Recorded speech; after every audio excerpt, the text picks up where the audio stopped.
Oke, mau ngelanjutin topik soal buku tadi ya. Hmm, bukunya itu How to Win Friends and Influence People.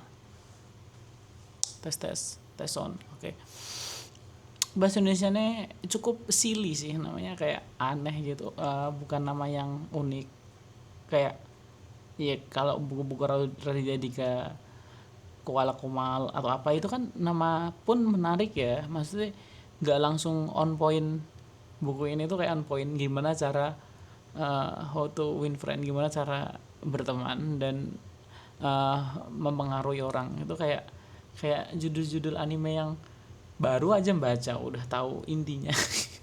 Oke, kayak lebih ke ini kalau dibaca dari titelnya kayak kayak tutorial YouTube. But dalamnya sebenarnya lebih dalam dan lebih menarik. Sebenarnya banyak kalau kita pikir, kalau kita udah baca dari sampai akhir ya, sebenarnya banyak yang judul yang lebih kreatif dan lebih bagus daripada ini. Tapi ya the author go with that, jadi kita ikut aja. Eh, Kali ini bakal kita breakdown dari sampai beberapa part ya. Jadi besok juga bisa membahas lagi, besok bahas lagi.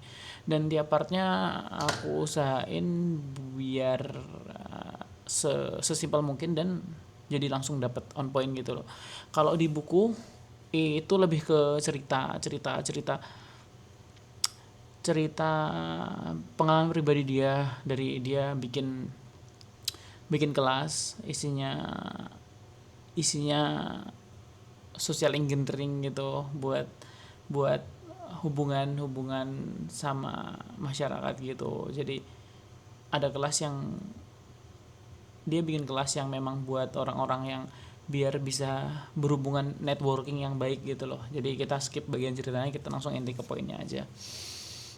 Prinsip pertama itu di sini aku juga bakal simplifikasi ya, karena aku paling nggak suka tuh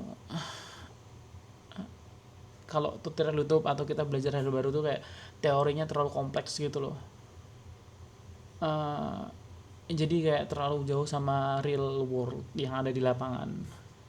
Jadi kayak apa sih masa bahas sampai sini, padahal itu topiknya itu di sini, kita bahas sampai ini sampai kayak ketika kamu bahas apa gitu sampai psikologi sampai apa-apa gitu ya, terlalu jauh, it's too far. Oke, tadi perumpamaan barusan salah ya, bukan psikologi. Jadi kayak kalau si interaksi networking emang sama psikologi berhubungan, tapi maksudku kalau misal ada notebook yang lain kita bahas A tapi sampai C D E gitu, jadi terlalu jauh. Kita fokus ke intinya aja. Prinsip pertama itu jangan mengkritik, jangan mengeluh, atau jangan mencela, karena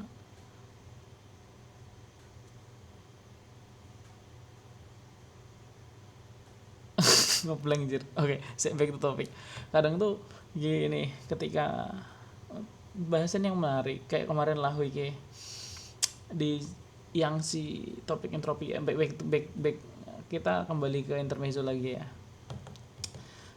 Topik entropi sama topik-topik yang ada di YouTube kayak gitu ya, science fiction kayak gitu, itu hal yang nggak penting karena nggak bisa diaplikasi ke real world, nggak bisa maksudnya nggak ada manfaatnya buat kita. Tapi ketika pembawaannya menarik, itu bisa kayak beneran, oh keren juga ya, kita satisfy gitu loh. Dalam in other side, dalam sisi lain, kalau misal topiknya pun penting tapi pembawaannya nggak menarik, ya akhirnya tuh orang nggak dapat nggak dapat nggak dapat manfaatnya 100% gitu loh. Jadi di sini gimana kita bawain hal yang penting tapi juga menarik, kayak Veritasium ya. Mungkin beberapa topik di Veritasium juga nggak sepenting itu ya, tapi dengan pembawaan yang menarik tuh itu jadi kayak beneran bisa life changing gitu loh. Kalau kita pikir si author yang bikin LED biru itu buat apa kita tahu kayak gitu, tapi karena dibawakan dengan menarik, jadi kita bisa tuh, oh kayak gini ya si si scientistnya tuh kalau develop produk kayak gitu. Terus ada lagi,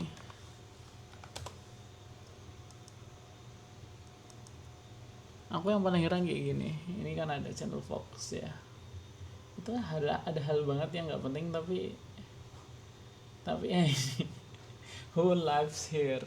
Ini sebenarnya topik yang sangat nggak penting, tapi viewersnya banyak dan kayak something wrong gitu loh. Kenapa juga juga coba deh tonton ini tuh hal yang sangat tidak penting dan tidak ada hubungan sama kalian, tapi kalau dihubungkan dengan menarik, ya orang jadi menarik, jadi tertarik. Kayaknya gue harus scripting lagi deh, maksudnya kayak tadi lah gue bilang,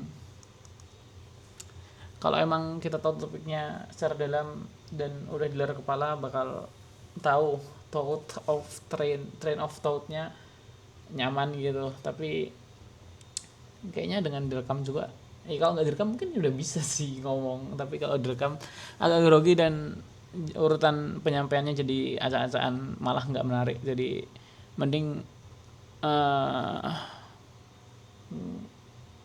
gue pahami dulu biar bisa menarik.